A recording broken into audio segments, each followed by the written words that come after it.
Hello viewers, आज हम पढ़ेंगे प्री इंक्रीमेंट और पोस्ट इंक्रीमेंट के कॉन्सेप्ट।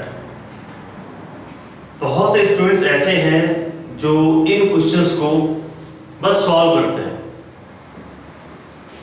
लेकिन उनको कॉन्सेप्ट नहीं पता होता है।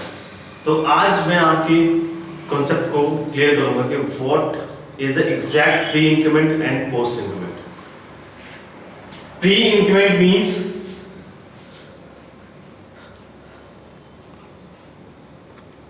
ऑपरेंड के पहले जब ऑपरेटर लगता है that is known as pre increment and post increment means अगर ऑपरेंड के बाद ऑपरेटर लगता है तो वो पोस्ट इंक्रीमेंट कहलाता है। It means it may be written as i is equal to i plus 1।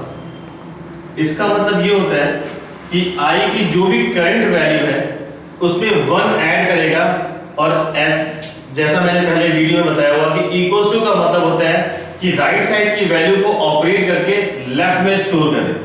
It means right side की वैल्यू को कंप्यूट करें और लेफ्ट में स्टोर करें।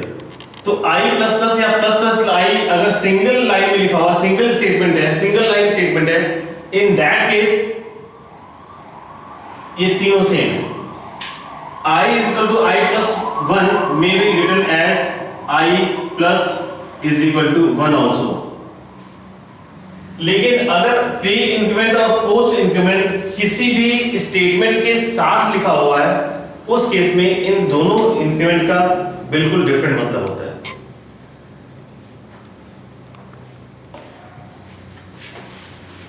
अभी मैं कुछ क्वेश्चंस दे रहा हूं। Suppose int I is equal to 10 and j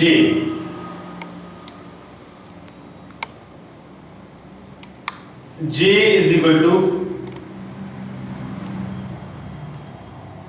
I plus plus plus I plus plus plus I plus plus plus I plus plus।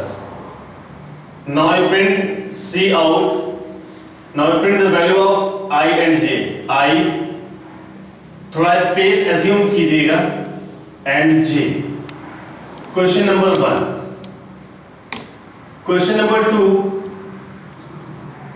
int I is equal to 10 comma j and j is equal to plus plus I plus plus plus I plus plus plus I plus plus plus I। Now print the value of I and j on the screen। So see out I and j। Third question is int I is equal to 10 and j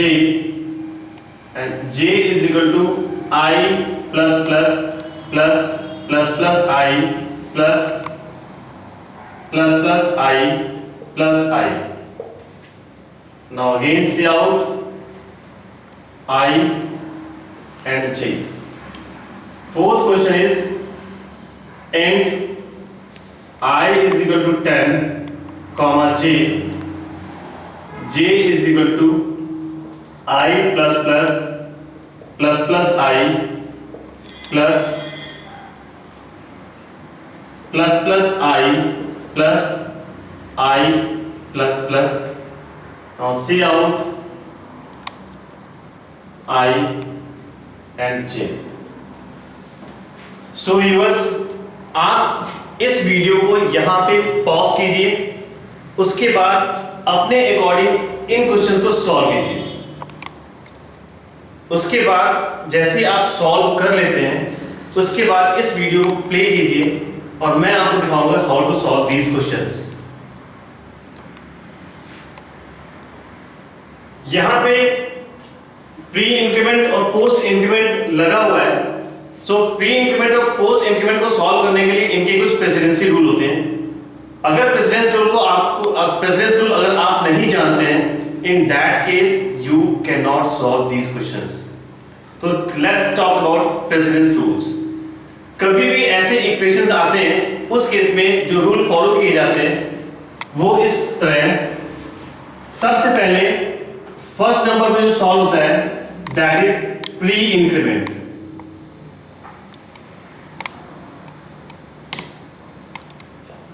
pre increment मतलब इस statement में जितने भी pre increment है आप पहले उनको solve करेंगे। मैंने पहले बताया कि plus plus I is not equals to I plus 1, ये दोनों बराबर नहीं है। Because in case of plus plus I is equal to I plus 1, it means I की जो भी करंट वैल्यू होगा उसमें 1 ऐड करेगा और आई में ही प्रीवियस वैल्यू को ओवरराइड करके जो करंट वैल्यू करंट नंबर आता है उसको स्टोर करेगा। लेकिन i plus 1 ये सिर्फ डिनोट कर रहा है कि i plus 1 if the current value of i is 10 then it will display 11 but not store 11 in i, but in such case it will store 11 in i also. it means i की जो भी previous value होगी उसको override करेगा, उसमें एक add on करेगा। तो इस केस में सबसे पहले प्री इंक्रीमेंट सॉल्व होता है। इस लाइन में जितने भी इस स्टेटमेंट में जितने भी प्री इंक्रीमेंट है वो सबसे पहले सॉल्व होंगे। Pre increment after solving pre increment आपको सेकंड करना है operators. Operator means plus minus multiply या फिर डिवाइड या फिर आप मॉड भी सॉल्व कर सकते हैं। इस केस में जितने भी अरिथमेटिकल ऑपरेटर है वो सारे सॉल्व होंगे। और arithmetical operator as you know BODMAS के अकॉर्डिंग सॉल्व होंगे, वो तो आपको पता ही है। उसके बाद ऑपरेटर के बाद जो प्रेसिडेंस रूल में आता है, जिसकी प्रेसिडेंसी आती है, that is assignment operator. Assignment operator is equals to, इसका मतलब उसमें जो भी रिजल्ट आता है, इन दोनों को सॉल्व करने के बाद जो भी रिजल्ट आता है कंप्यूटर इस रिजल्ट को टेम्परेरी मेमोरी में स्टोर करती है और जैसे असाइनमेंट ऑपरेटर आता है वो लेफ्ट साइड में इक्वल्स टू के लेफ्ट साइड में जो भी वेरिएबल दिया हुआ है उस वेरिएबल में उस वैल्यू को असाइन कर देता है। आफ्टर असाइनिंग जो लास्ट रूल है दैट इज पोस्ट इंक्रीमेंट।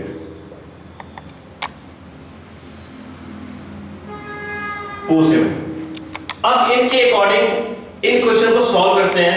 अगर इनके कॉन्सेप्ट को आप जान गए हैं तो इसके बाद किसी भी जितने भी कॉम्प्लेक्स आपके पास इवैल्यूएशन होगी, इक्वेशन होगी, उसको आप बहुत ही इजीली सॉल्व कर सकते हैं। Let's solve such questions, these questions. First we will solve first question. int I and j. Here we are creating two different variable by the name of I, which is storing 10, and second is j. j is empty, j is nothing. जैसे ही computer इस line को solve करेगा pointer आपका next line में आएगा। Next line में according to the precedence rule it will solve pre increment first. अब हम देखते हैं इसमें कोई प्री इंक्रीमेंट है? It is not pre increment, it also not pre increment, it also not pre increment, it is not pre increment. इसमें इस line में इस स्टेटमेंट में कोई भी प्री इंक्रीमेंट नहीं है। इट मींस इसमें प्री इंक्रीमेंट हमने सॉल्व कर दिया। इट डजंट मैटर कि उसके अंदर प्री इंक्रीमेंट है या नहीं है। अगर नहीं है इट मींस वो सॉल्व हो चुका है। सेकंड आएंगे operator. This one is operator plus एक प्लस ये operator plus operator plus operator. यहां पे तीन ऑपरेटर है और तीन ऑपरेटर है, चार ऑपरेंड के बीच में लगा हुआ है। अब हम देखेंगे ऑपरेंड की वैल्यू क्या है। i plus i plus i plus i, i plus i plus i plus i। Now see what is the exact value of I? I is 10. It means 10 plus 10 plus 10 plus 10 it is equals to 40. अब कोई operator तो है नहीं, ना multiply ना divide ना minus. It means operator भी आपका सॉल्व हो गया। जब ऑपरेटर सॉल्व हुआ तो इसका रिजल्ट था 40 कंप्यूटर अपने टेम्परेरी मेमोरी के अंदर स्टोर करेगा। उसके बाद देखेगा नेक्स्ट ऑपरेटर क्या है। नेक्स्ट ऑपरेटर है assignment. It means 40 will be assigned in J because J मैंने बोला था इक्वल्स टू के लेफ्ट साइड में स्टोर करता है, equals to is the assignment operator, equals to के लेफ्ट साइड जे है, जे में स्टोर करेगा। जे में क्या इवैल्यूएट हुआ है 40, सो जे विल कंटेन 40। असाइनमेंट भी सॉल्व हो गया। अब उसके बाद देखिएगा पोस्ट इंक्रीमेंट कितने हैं। पॉइंटर सबसे पहले यहां पे आएगा, it is a post increment, so it will increase the value of i by 1, i becomes 11। उसके बाद देखिए कोई पोस्ट इंक्रीमेंट है, yes, second is also post increment, again it will increase the value of i, so i becomes 12। उसके बाद भी pre increment post increment है, ये फिर इंक्रीज करेगा, अब इसकी वैल्यू होगी 13।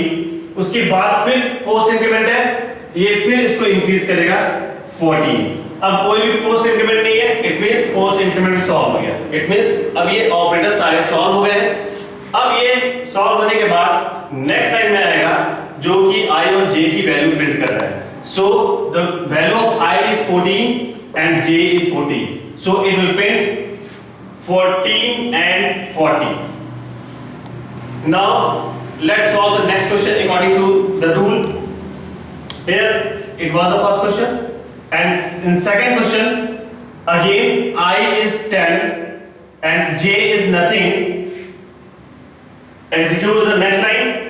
Again pre increment यहाँ पे पहले, so यहाँ पहले सॉल्व होगा तो पहला ही यहाँ पे प्री इंक्रीमेंट है, so first it will increase the value of i by 1, so i becomes 11। उसके बाद ये फिर प्री इंक्रीमेंट है, ये प्री इंक्रीमेंट था, दूसरा प्री इंक्रीमेंट मिल गया, अब i की वैल्यू होगी 12।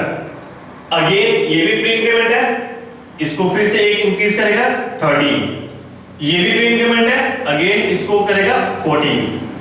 अब i की अब कोई प्री इंक्रीमेंट नहीं है, इट मींस प्री इंक्रीमेंट आपका सॉल्व हो गया। उसके बाद सॉल्व करेगा operator. Operator means again i plus ये operator i plus i plus i plus i, again i plus i plus i plus, इसको एक्सट्रैक्ट करके बाहर लाते। पिछले क्वेश्चन में i की वैल्यू 10 थी, इसलिए 10 प्लस 10 प्लस 10 प्लस 10 था, लेकिन now current value is 14, so i will be treated as 14 plus 14 plus 14 plus 14, 16, 56 अपनी मेमोरी के अंदर स्टोर करेगा। अब कोई ऑपरेटर नहीं है, next is assign, it means operator solve. Next is assignment operator, assign this 56 will be assigned to for j, तो j becomes 56। now assignment operator solve। next is post increment।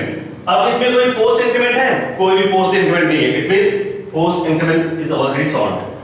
So here i is 14 and j is 56, it will print 14 and 56। next question third, again initializing i and j, and i is 10 and j is nothing। again pre increment, हम देखते हैं कोई pre increment है, yes first is pre increment, it means it will increase the value of i by 1, so i becomes 11। again it is also pre increment, it will again increase the value of i by 1, so i becomes 12। pre increment solve। उसके बाद operator, operator क्या है, plus i plus i plus i plus i, sorry i plus i plus i plus i, मतलब 12 plus 12 plus 12 plus, अब यहाँ पे क्या होगा 12 plus 12 plus 12 plus 12, because the current value of i is 12, 12 4 12 into 4 48 memory के अंदर store करेगा। Operator solve. उसके बाद असाइनमेंट, असाइनमेंट किसमें असाइन कर रहा है, j में, सो j becomes 48।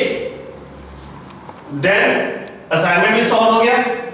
लास्ट है पोस्ट इंक्रीमेंट, इसमें कोई पोस्ट इंक्रीमेंट है, हाँ पहला ही पोस्ट इंक्रीमेंट है। Now after assigning it will increase again the value of i by 1, so i becomes 13। Post increment, तो अब कोई पोस्ट इंक्रीमेंट नहीं है, सो पोस्ट इंक्रीमेंट सॉल्व हो गया। अब नेक्स्ट स्टेटमेंट में जाएगा सी out i and j, it will again print the value of i and j on the screen, so i is 13 and j is 48। last question is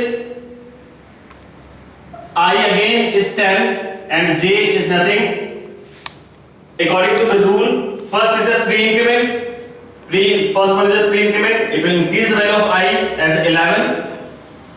Again pre-increment. It will be 12. अब कोई pre-increment नहीं है, ये solve हो गया. उसके बाद आता है operator. Operator again I plus I plus I plus I. The current value of I is 12. 12 plus 12 plus 12 plus 12. It will be again 48. Operator is solved. Then assign 48 will be assigned to J. So J becomes 48.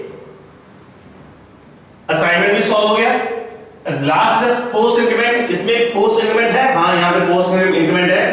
I plus plus it will again increase the value of I by 1. So I becomes 30. The second post increment is here. Last.